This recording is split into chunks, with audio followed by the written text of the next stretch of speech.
한 주간의 언론 보도를 분석하고 비평하는 코너죠. 와치독이 있습니다.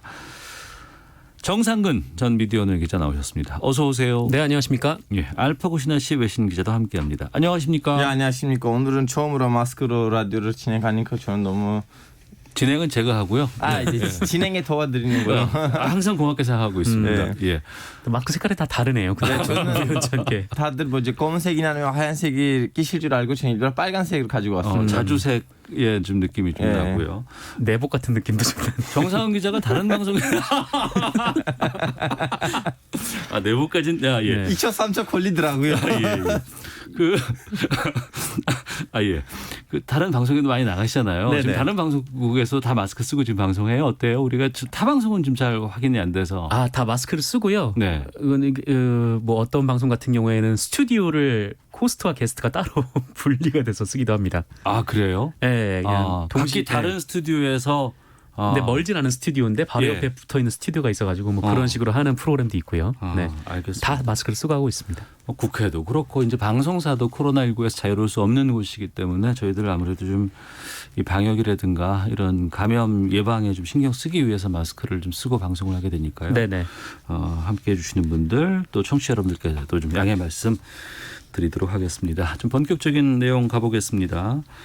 한 종편 방송사 기자가 웨딩 업체에다가 갑질을 하다가 결국에 실형을 선고받고 법정 구속됐다고 해서 어딘가 봤더니 JTBC 전 기자예요. 당시에는 이제 갑질할 때는 JTBC 소속이었다고 합니다.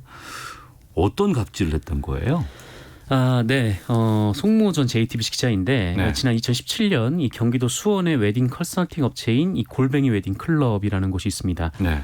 여기서 이제 동생의 웨딩 컨설팅을 계약을 하고 자기 결혼이 아니고 네네 동생의 결혼을 예. 계약을 하고 일을 진행하고 있었는데 근데 결혼식을 하면 이제 사진을 찍잖아요. 근데 그렇죠. 사진을 찍는데 그 사진 결과물이 이제 본인의 마음에 들지 않았던 모양입니다. 그래서 이제 사진 촬영 업체에 먼저 이제 메일을 보냈는데 네.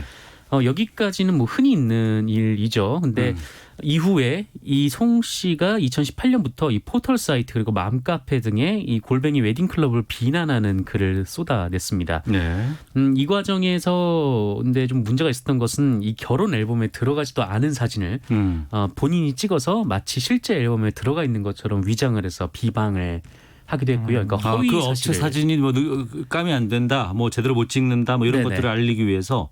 들어가 있지도 않은 사진을 자기 사진을 찍어서 이제 올린 거죠. 허위 사실 유포. 네, 그리고 뭐 다른 업체의 그 다른 계약자 분들에게도 뭐 쪽지를 보내서 그 업체를 험담하기도 했습니다.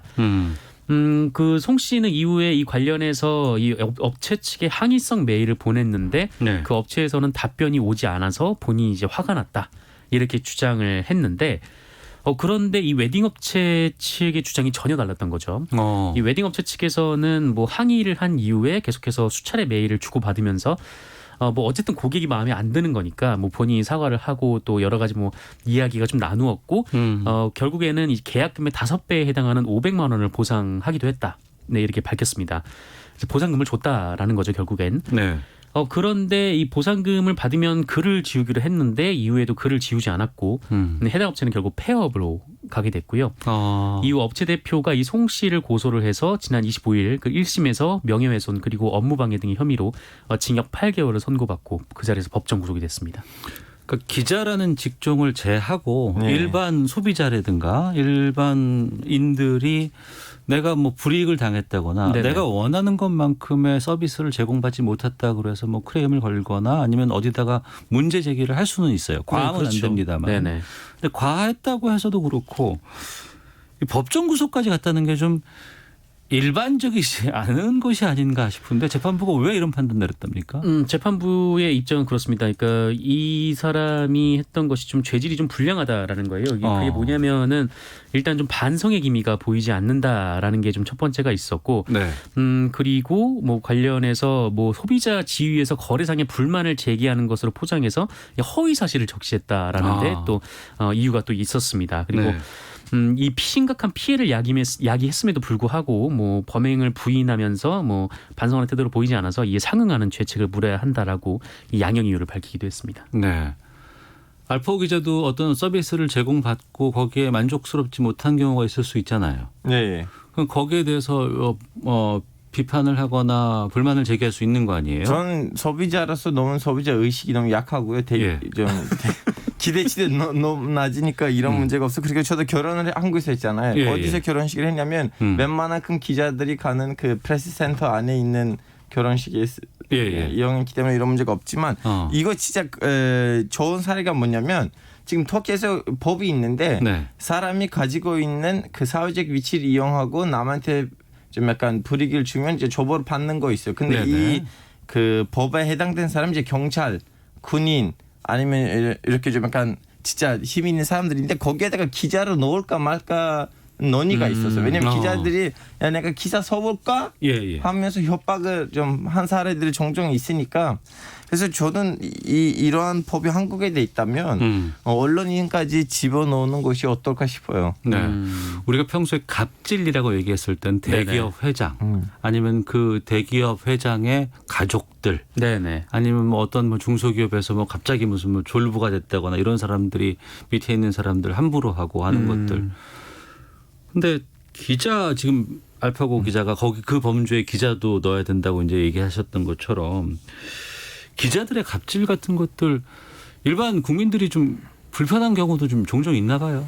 뭐 그렇죠. 사실 좀 아이러니하게도 그 일반 사람들이 기자를 만나는 것 자체가 이렇게 쉽지 않은데 특히 뭐 큰 방송사 같은 경우에 기자들은 더 만나기가 쉽지 않죠. 그러니까 국민들을 위해서 국민의 알 거를 위해 기사를 쓴다라고는 하는데 정작 이제 일반인들이 접하기가 쉽지 않은 게 또 기자이기도 하고. 그런데 만약에 이 기자라는 사람들이 어떤 뭐 기사라는 무기로 뭐 특정 사람에게 피해를 준다라고 하면은 그 피해가 굉장히 심각하게 나올 수가 있기 때문에 뭐 아무래도 뭐 일반인들이 뭐 기자에게 갖는 것은 좀 뭐랄까요? 하여튼 뭐 어떻게 기자를 딱 조우했을 때 뭐 자연스럽게 뭐 갑을 관계 같은 게 형성이 되기도 하죠. 그러니까 이 어떤 피해가 있었는지 좀 예를 들어보면은 그러니까 예전에 이제 SBS의 사회고발 프로그램 같은 게 있었는데 거기서 이제 그 찐빵 소녀라는 아이템을 보도를 했어요. 그러니까 찐빵 소녀요? 네네. 이게 뭐냐면은 한 소녀가 이 휴게소에서 그 임금 착취를 당하고 또 상습 폭행을 당하고 또 이 감금 속에 이제 찐빵을 만들어서 팔고 있다 이런 방송을 내보냈는데 당연히 이 방송 이후에 이 휴게소 업주들에 대한 비난이 굉장히 크게 쏟아졌는데 알고 보니까 이게 조작으로 드러났던 거죠. 그래서 결국 이 휴게소를 운영하던 부부는 조작으로 드러났음에도 불구하고 계속된 좀 그런 좀 여러 가지 피해 상황으로 인해서 고향을 떠날 수밖에 없는 상황에 처해지기도 했는데 그만큼 이 기자들의 이제 행동 하나 그리고 기사 하나가 일반적인 사람들한테 어떠한 큰 영향을 미칠 수 있는지를 좀 기자들이 먼저 좀 알고 대처를 해야 될 것 같습니다. 그리고 그 기자들이 오직 이렇게 기사이라는 무기뿐만 아니고 이제 그 기자증 어떤 큰 언론사에 소속됐다는 그것만으로도 이제 그 일부 국가기관들에다가 그나마 일반인에 비해서 편하게 좀 출입을 하고요. 아니면 어떤 정보를 획득하는 데 있어서 좀 더 빠르잖아요. 좀 더 간편하고. 그러다 보니까 이제 이러한 변리들을 자기네 사생활을 위해서 쓰는 자체도 일부 소형 국가들에서 좀 약간 법으로 좀 약간 막고 있어요. 그 기사를 쓸 거라면 오케이. 이거 결과로 기사가 안 나올 거라면 안 돼. 이런 식으로 문제들이 있어요. 외국에서도 이런 기자들 갑질 가끔씩 있어요. 이건 인간이면 어디든 간에 있는 문제이니까 중요한 거는 문제가 나왔을 때는 사회 아니면 그 기관들 어떻게 대응을 하는 거가 핵심이에요. 이 부분을 좀 여쭤볼게요. 뭐 두 분 중에서 누구도 좋습니다. 이 웨딩 업체 대표가 폐업했다고 하셨잖아요. 얼마나 억울했을까요? 억울했겠죠. 이 사실을 알리기 위해서 여러 언론사에다가 제보를 했다고 하는데 그래서 언론사들은 이런 거 한번 보자라고 했는데 정작 상대가 기자라는 걸 듣자마자 취재를 다들 거부했다고 해요. 기자들조차도 어떤 카르텔 같은 게 좀 있나요? 어떻습니까? 글쎄요. 근데 그 웨딩업체 대표분의 말씀대로 뭐 어떤 기자들이 뭐 상대방이 이제 취재하는 기자들이라고 해서 좀 취재를 거부했다라고 하면은 뭐 그건 이제 해당 언론의 이제 직무유기 뭐인 거고 뭐 반성해야 될 부분이죠. 근데 뭐 실제로 뭐 다른 매체 기자여서 뭐 이 기사를 쓰지 않겠다 뭐 이런 일이 좀 벌어졌는지는 뭐 잘 알 수는 없으나 근데 좀 어느 정도 이전에는 좀 불문율이라는 게 있긴 했습니다. 그러니까 과거에 일종의 뭐 다른 매체 뭐 사주라든지 뭐 다른 매체 뭐 어떤 뭐 기자라든지 뭐 그런 비위 사실은 좀 숨기고 좀 보도를 안 하는 경향들이 있기는 해요. 왜냐하면 그 어떤 뭐 만약에 뭐 음주운전 사실 같은 게 이제 벌어졌다라고 한다면은 뭐 그 매체의 이제 기자들이 거기를 이제 경찰서로 출입하는 다른 매체 기자들에게 뭐 부탁을 한다든지 이런 일들이 좀 없진 않았었죠, 사실. 네. 그렇죠. 그 보면 지금 이렇게 법정 구속되고 나니까 지금 이런 것들이 좀 이렇게 기사화가 되고 있지. 그 과정에서는 지금 이런 기사가 잘 안 나왔었잖아요. 네네, 그렇죠. 뭐 그런 기사도 잘 안 나왔고 사실 저는 뭐 그 이전에는 뭐 다른 곳도 취재를 해봤었고 뭐 제가 전에 있던 직장에서는 이제 기자들을 취재하는 일을 했었는데 사실 기자들을 취재하는 일이 제일 까다롭기는 해요. 네. 개인적으로는 좀 그렇게 느꼈던 게 불편하다고 많이들 하더라고요. 네, 그 왜냐면은 그 기자들이니까 어떤 식으로 대응을 해야 기사가 잘 못 나오게 될지 그리고 또 어떤 식으로 대응을 해야 뭐 기분이 나쁠지를 포인트들을 너무 잘 알고 있다 보니까 네, 어쨌든 좀 저도 좀 어려움을 겪긴 했었습니다. 그럼 알파고 기자한테 이 질문 드려볼게요. 우리가 지금 얘기했던 건 일부 기자들의 상황으로 한정해서 이제 여쭤봅니다. 이런 기자들의 아니면 언론계 갑질 같은 것들 근절하기 위해서는 어떻게 해야 될까요? 일단은 뭐 방금 전에 말씀했던 것처럼 좀 약간 관련된 법안들을 조금 더 만들고 그리고 기자협회가 이럴 때는 좀 약간 성명서를 내고 중간중간에 그런 발표들을 하면 좀 더 개선되지 않을까 싶어요. 자정작용 차원에서라도. 왜냐하면 그 이제 물론 지금 한국에서 기자협회 위치하고 다른 나라들에 있는 기자협회 위치가 좀 다른데 딴 나라들에서 기자협회는 진짜 이렇게 좀 약간 같은 직업끼리 사람들의 모임이고 좀 약간 정치적인 배경이 없고 그런 좀 약간 일종의 동호회 같은 느낌인데 이런 문제들 생길 때는 기자협회가 그 해당된 기자를 탈퇴시키거든요. 이것만으로도 그 명예적으로 좀 충격을 받거든요. 이러한 제도들을 가지고 오는 것이 어떨까 싶어요. 알겠습니다. 자, 정상근 전 미디어오늘 기자, 자만 아메리카의 알파고 신하시 외신 기자와 함께 한 주간의 미디어 비평 와치도 코너 진행하고 있습니다. 청취자 6726님이 마스크 쓰고 방송하시는군요. 그래도 듣기에는 아무 문제가 없습니다. 함께 방역에 힘써주셔서 고맙습니다. 라는 의견 주셨고 엉겅퀴님은 정상근 기자님 마스크 쓰니까 더 잘생겨 보입니다. 네. 이거는 칭찬인지 무엇인지 모르겠어요. 코로나19가 끝나더라도 마스크를 벗지 않았습니다. 가윤아님은 알파고 기자님 빨간 마스크 멋집니다라고 얘기를 하시는데 아까 제가 알파고 기자를 계속 보다가 심각한 얘기를 이제 질문을 드리는데 마스크를 보다 보니까 아까 정상근 기자가 한 얘기가 계속 생각이 나서 좀 웃음이 좀 날 뻔해서 이게 정확하게 그 내복의 그 팔목 부분 그 지금 마감이 좀 그렇게 돼 있는 것 같네요. 예, 다음 주제로 가보도록 하겠고요. 두 분과 계속 말씀을 나누다가 지금 오늘 그 코로나19 관련된 정보 브리핑이 예정돼 있다고 합니다. 두 분과 함께 말씀 나누면서 혹시라도 그 실시간으로 시작이 된다 그러면 넘기도록 하겠습니다. 자, 코로나19 재확산 때문에 한동안은 좀 잠잠했던 이 코로나19 관련 보도들이 계속해서 쏟아져 나오고 있습니다. 언론 보도 양이 많으면 또 그만큼은 이제 잘못된 보도들, 불확실한 보도도 많이 나오고 있습니다. 그 보도들을 좀 지켜볼까 하는데 어떤 보도들이 있었는지 정상근 기자가 좀 정리해 주세요. 네, 일단 오보를 보면은 뭐 크게 두 가지 오보가 좀 있었던 것 같은데 일단 첫 번째는 문화일보에서 나왔던 보도입니다. 문화일보가 지난 25일이죠. 이 기사 제목에 이렇게 작성을 했는데 민노총 2000년 광복절 집회 참가자 명단 제출 사실상 거부라는 제목이었어요. 네, 그러니까 물론 이제 민주노총이 지금 이 시국에 굳이 이렇게 2000명이나 모여서 이렇게 집회를 했어야 됐나 뭐 이 부분에 대해서는 뭐 이런저런 판단이 있을 수 있겠지만 그런데 이제 명단 제출을 거부했다라고 하는 거는 좀 사실관계에서 좀 달랐던 부분이 있었습니다. 그러니까 이게 뭐냐면은 사실상 민주노총이 그 방역 당국하고 명단 제출에 대해서 논의를 하고 있었던 중이었고 큰 틀에서 실무에서는 이제 명단을 제출하기로 한 상태였었고요. 네. 이것에 대해서는 이 정은경 본부장도 뭐 그렇게 논의가 진행이 되고 있었다 이렇게 네. 얘기를 했었거든요. 네. 그런 상황에서 이제 민주노총이 명단 제출을 거부했다라고 나왔던 보도는 이제 사실상 오보였던 것이죠. 그리고 또 하나는 이제 한국경제 보도였는데요. 네. 뮤지컬 빨래에 출연 중인 배우들이 대거 코로나19에 감염됐다라고 보도를 했습니다. 뮤지컬 빨래 유명해요. 상당히. 네, 굉장히 유명한 뮤지컬인데 예. 이 빨래라는 뮤지컬이 좀 사회적 거리두기 단계가 좀 올라가고 좀 코로나19 상황이 심상치 않으니까 먼저 이제 공연을 자진해서 좀 중단을 했어요. 근데 이 중단을 한 사실을 놓고 출연 중인 배우들이 코로나19에 걸렸기 때문이다라고 추측성 보도를 쓴 거예요. 그러니까 극단에서는 이 코로나19 재확산이 계속 번지니까 네네. 어떤 방역 차원에서라도 스스로가 중단하는 것인데 네네. 마치 언론에서는 이것을 극단 가운데 누군가가 확진을 코로나19, 받아서 네.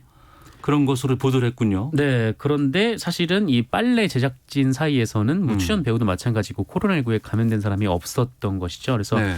이와 관련해서 빨래 측에서 강하게 항의를 했고 한국경제가 사과를 했습니다. 네. 정정 보도는 제대로 했대요. 어땠습니까? 뭐 정정 보도를 했고요. 그 한국경제의 설명은 이렇습니다. 그러니까 그 원래 이 확진 배우들이 나왔던 그 배우 중에 확진자가 나왔던 뮤지컬이 있기는 있었어요. 근데 네, 그게 예. 이제 짬뽕이라는 연극이었는데 그런데 이를 표기하는 과정에서 이제 빨래로 오기를 했다라는 거죠. 짬뽕이었는데 빨래라고 하니까 네. 기사가 짬뽕 됐네요. 뭐 그런 셈이죠. 그래서 뭐 어쨌든 뭐 신중하게 보도를 해야 되는데 이 빨래 측에 뭐 피해를 입히게 돼서 뭐 죄송하다. 네. 이렇게 깊이 사과드린다. 이렇게 덧붙였습니다. 하나만 더 보겠습니다. 국민일보가 중앙일보 광고를 했다는데 이게 무슨 내용이에요? 짧게 말씀해 주세요. 네. 그 국민일보의 지면에서 뭐 그 수도권으로 배달된 판에는 들어가지 않았는데 네. 가판에서 나왔던 것들에는 전면 광고가 하나 실려 있었는데 이제 중앙일보 광고였어요. 그러니까 네. 국민일보의 중앙일보 광고가 실린 건데 국민일보 신문에 나왔던 중앙일보 광고 내용이 신문은 역시 중앙일보라는 내용이었던 거죠. 예. 그러니까 이 그 국민일보 구성원들 입장에서는 매우 당황스러웠을 거 아닙니까? 그래서 수치심이 있는 거 아니에요? 네, 그래서 그 바로 항의를 해서 이 수도권에 배달되는 판형에는 해당 광고가 빠졌는데 이 앞서서는 좀 실려 있었던 뭐 그런 일이 있었습니다. 그러니까 KBS에서 뭐 드라마 왕국 MBC 뭐 이런 광고를 낸 거나 거의 마찬가지 아니겠어요? 네, 뭐 그런 상황인 거죠. 뭐 그런 상황인 건데. 근데 광고를 받는 쪽도 어찌됐건 국민일보 영업부나 이런 쪽 아니 홍보부나 이런 쪽 아니겠어요? 네. 그러니까 이 국민일보가 지금 신문을 원래 따로 인쇄를 하다가 현재는 이제 중앙일보에서 인쇄를 하고 있거든요. 인쇄를. 네네. 윤전기 뭐 그 비용이 만만치 않아서 점점 이제 모아지는 추세인데. 그래서 중앙일보 윤전기로 인쇄를 하는데 이 좀 인쇄료를 깎아주는 대신 중앙일보에서 한 2,500만 원 정도의 광고를 이제 받기로 했습니다. 그러니까 중앙일보는 한 그 정도의 광고를 하고 광고비를 내지 않는 좀 그런 형태였던 거죠. 그래서 이것도 역시 이제 그 일환으로 들어갔던 모양인데 뭐 어쨌든 굉장히 좀 국민일보 구성원으로서는 좀 당혹스러운 내용이겠죠. 그리고 보는 사람들도 독자들도 좀 황당한 신문은 역시 중앙일보인데 내가 왜 국민일보 보고 있나라는 생각이 들 수도 있고요. 영업부에 계신 분들 중에서 제가 예전에 터키에서 일했잖아요. 6년 동안. 원래 알파고 기자가 광고에는 상당히 관대하잖아요. 네. 저는 왜냐하면 영업도 해야지 기자들 먹고 살잖아요. 근데 그 우리 회사에 그 터키에 있었던 제가 예전에 일했던 회사에 그 영업부에 계셨던 분들이 예전에 기자였어요. 기자로 좀 활동하고 이제 기자로서 못하니까 회사가 영업부로 집어넣고 그 이유가 뭐냐면 기자로서 일한 적이 있어야지 광고를 받았을 때 회사의 입장에서 생각할 수 있는 그런 그렇죠. 한 번 더 생각해보고 이게 우리 지면으로 나가도 되는지에 대한 고민도 있겠죠. 근데 이제 좀 약간 현장에서 지재를 한 적이 없는 사람 영업부에 있고 그 사람들로만 구성되면 문제들이 일어날 수밖에 없어요. 왜냐하면 기자의 입장에서 생각할 수 있는 그런 사고 방식 그런 구도가 없어. 근데 우리나라도 이제 대체로 이제 기자를 하던 분들이 이제 영업으로 이제 뭐 이후에 전환되는 분들 경우가 많은데 사실 그럼에도 불구하고 우리나라 이제 뭐 언론에서도 여러 가지 문제가 있기는 했었죠. 그러니까 뭐 오히려 이제 기자들이 거기서 하다 보니까 뭐 기사와 이제 광고를 바꿔치기 하는 일들도 뭐 이렇게 심심치 않게 좀 일어났었고 어쨌든 뭐 그런 일이 있었는데 이 국민일보 같은 경우에는 뭐 해당 그 영업부장이 뭐 휴가였다나 봅니다. 그래서 뭐 어쨌든 뭐 연락이 안 구성 어쨌든 이거 광고를 결정하는 최종 권한자가 없는 상황에서 좀 이런 광고가 실렸다라고는 하는데 어쨌든 뭐 보는 사람 입장에서는 굉장히 좀 황당한 뭐 그런 일이긴 했습니다. 언론사의 광고 기준은 그냥 그 언론사 그 회사 차원에서 결정을 하는 건가요? 아니면 어떤 가이드라인 같은 것들이 어떤 방통위라든가 이런 곳에 좀 있나요? 뭐 어떻습니까? 가이드라인은 뭐 이렇다 할 건 없고요. 뭐 가이드라인보다는 근데 회사 형 큰 틀에서 가이드라인 있지 않을까요? 예를 들면 19금에 걸릴 만한 아니면 그렇죠. 도박 이제 같은 그 정도는 것들이. 있는데 뭐 어쨌든 뭐 제품 광고 같은 경우에는 뭐 딱히 이제 가이드라인은 없는 상황이고 근데 좀 의견 광고 같은 경우에는 좀 논란이 좀 되는 일들이 뭐 있었습니다. 그러니까 얼마 전에 이제 정광훈 목사 관련된 뭐 8.15 집회를 홍보한다거나 아니면 네. 뭐 정광훈 목사에 대해서 해명문을 좀 가짜 뉴스인데 그걸 그대로 실어준다거나 좀 그런 일들이 좀 있었는데 예. 네 그것 때문에 이제 대체 언론사의 광고 기준이 뭐냐 좀 그런 좀 얘기들이 많이 나왔었습니다. 예. 아무리 광고라고 하고 아무리 돈을 많이 준다고는 하지만 언론사이기 때문에 조금은 좀 광고 선택에 있어서 좀 신중할 필요가 있지 않나 싶어요. 예, 그런 특히 언론사에 따라 언론사 성격에 따라 모든 광고를 못 받는 것도 있어요. 예를 들면 터키에 있는 일부 광고도 좀 종교 특색이 좀 강하니까 하여튼 스타킹 강연 예를 들면 살짝 겉으로 봤을 땐 야해 보이는 광고들 절대로 안 받아요. 아니면 독자들이 항의하니까. 예. 그래서 좀 각 언론사마다 돈을 아무리 많이 갖다 줘도 그 자기 독자들 생각해서 모든 상품을 받지 못하는 일들이 있어요. 알겠습니다.